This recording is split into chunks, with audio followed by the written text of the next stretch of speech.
Rolf Tidd, de 51 anos, e Kay Tidd, de 49, eram casados e tinham uma cabana em Oakley, no estado de Utah. O casal tinha duas filhas, Linnea, de 20 anos, e Tricia, de 16. A família costumava passar temporadas nessa cabana, sendo verão ou inverno, eles se reuniam lá. Eles achavam o lugar muito relaxante, pois a cabana era tranquila, onde se escutava apenas o som de cachoeiras e pássaros. Não havia vizinhos nas proximidades, o que deixava o local mais tranquilo ainda. Em resumo, era o refúgio perfeito para a família. Em dezembro de 1990, a família estava se preparando para passar o Natal na cabana. Além deles, outros integrantes da família também se juntariam a eles no dia do Natal. Em 22 de dezembro, os 4 integrantes, mais a mãe de Kay, Beth Potts, estavam organizando a cabana para o dia especial. Aos poucos, eles perceberam que não possuíam todos os materiais, então decidiram ir para a cidade para fazer compras.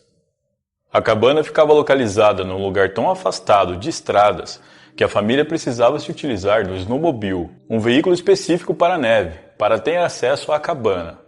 O percurso era de aproximadamente 3 quilômetros, da cabana até o local onde eles costumavam deixar o carro estacionado. Após terem finalizado as compras na cidade, eles retornaram para a cabana. No primeiro snowmobile estavam Linnea, sua mãe Kay e sua avó Beth. Assim que elas chegaram na cabana, Linnea avisou que iriam dar uma entrada rápida, pois suas mãos estavam congelando e depois ela voltaria para ajudar com as compras.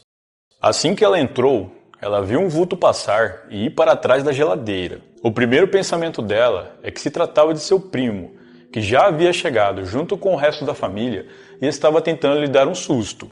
Mas ela estava errada. De trás da geladeira saiu um homem apontando uma arma para ela. A mãe de Linnea também entra na cabana e de imediato um outro homem que também estava dentro do imóvel aparece e aponta uma arma para a mulher. A mulher, confusa e assustada, pergunta o que era aquilo, o que eles estavam fazendo ali e o que eles queriam. O segundo homem apenas olha para ela e atira. Kay cai no chão enquanto Linnea observa a cena aterrorizada. Beth, a avó da jovem, entra na cabana e também é baleada logo em seguida. O silêncio toma conta do ambiente e nesse momento Linnea lembra que seu pai e sua irmã estavam a caminho da cabana. Ela lembrou também que na casa havia um carro e que a chave ficava na própria garagem. Linnea começou a pensar em como ela poderia tirar os criminosos da cabana e assim salvar a vida de seu pai e dos outros familiares. Nesse momento, ela ouviu o barulho do outro snowmobile se aproximando e percebeu que já era tarde demais. Um dos homens agarrou a jovem pelo pescoço e colocou a arma nas costas dela, enquanto o outro homem foi para perto da porta da entrada da cabana para abordar quem estava chegando. Assim que o pai de Linnea e a irmã dela desceram do veículo, foram abordados por esse homem que ordenou que eles entrassem na cabana imediatamente. Lá dentro, os homens pediram dinheiro e Rolf começou a retirar tudo de seus bolsos e jogar no chão. A soma de todo o dinheiro que ele tinha naquele momento era de $105. Rolf implorou para que eles pegassem o que quisessem, mas que não machucassem a sua família. O homem que segurava Linnea ordenou ao outro homem que atirasse em Rolf. O homem então aponta a arma para os pais das jovens, mas a arma emperra e ele não consegue realizar os disparos. O outro homem que estava com Linnea, cansado de esperar, decide atirar em Rolf. A arma falha 2 vezes, mas na terceira ela dispara e acerta o rosto de Rolf. As jovens não faziam ideia do porquê aquilo estava acontecendo. E como o silêncio tomou conta da cabana após o último disparo, elas tinham certeza de que seus pais e sua avó não tinham sobrevivido. Andando pela cabana com os criminosos, as irmãs perceberam que eles estavam lá já fazia algum tempo. Elas viram comidas e latas de refrigerantes espalhadas pelo local. Vários presentes de Natal haviam sido abertos pelos criminosos, e até a filmadora que a família tinha estava fora do lugar. Na garagem, havia vários galões de gasolina vazios que eles usaram para abastecer os snowmobile.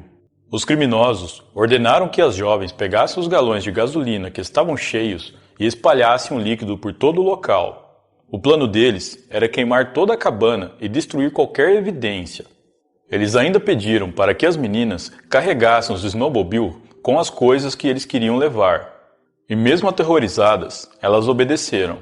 Após atearem fogo na cabana, os criminosos fizeram as meninas dirigirem os snowmobiles, sendo que cada criminoso foi com uma delas em veículos separados. Eles seguiram em direção à estrada para pegar o carro da família que estava estacionado nas proximidades. No meio do caminho, as jovens avistaram o tio delas, Randy, que estava com um grupo de pessoas pilotando snowmobiles. Randy também viu as meninas e acenou para elas, mas foi ignorado.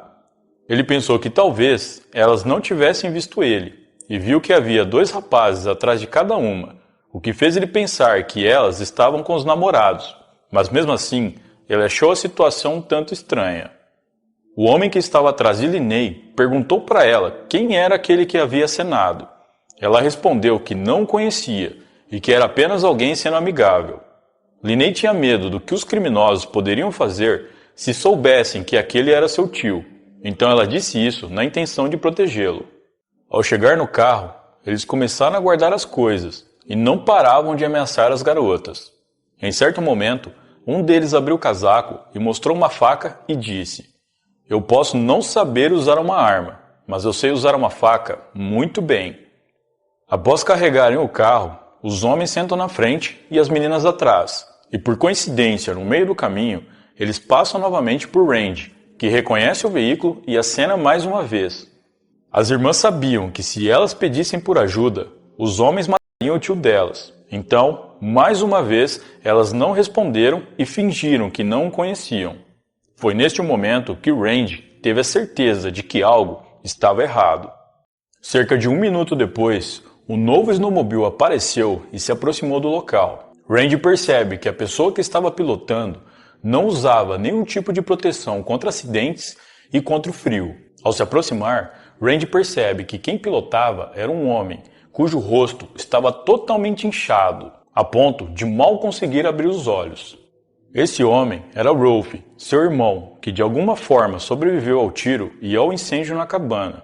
Enquanto Randy segurava o irmão para ir ao carro, Rolf explicou tudo o que tinha acontecido. Após levar um tiro no rosto, ele caiu, mas ainda estava consciente. Ele se fingiu de morto e ouviu os homens conversando sobre colocar fogo na cabana. Rolf tentou a todo momento se manter consciente para não desmaiar. Ele sentiu quando começaram a jogar gasolina por toda a cabana e em cima dele. Quando os homens se afastaram da cabana, ele aproveitou e se levantou. Nesse momento, a cabana já estava pegando fogo.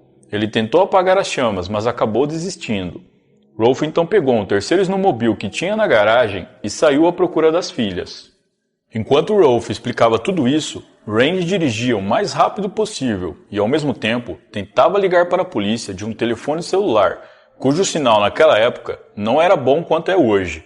Quando Randy conseguiu completar uma chamada com a polícia, ele contou tudo o que tinha acontecido e disse que precisava de ajuda, mas a ligação caiu antes que ele pudesse dizer sua localização. Ele então se dirigiu até um posto de gasolina mais próximo e ligou novamente para a polícia. Já a poucos quilômetros dali, uma viatura cruzou com o carro em que os criminosos e as garotas estavam. A viatura freou bruscamente, deu meia volta e passou a seguir o carro.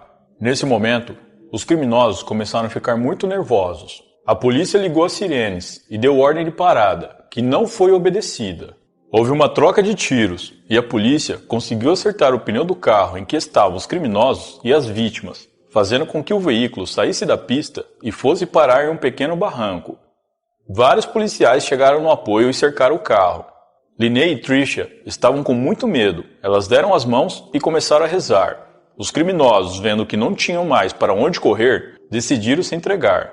Após uma rápida consulta, a polícia conseguiu identificar os 2 homens responsáveis por todo aquele terror.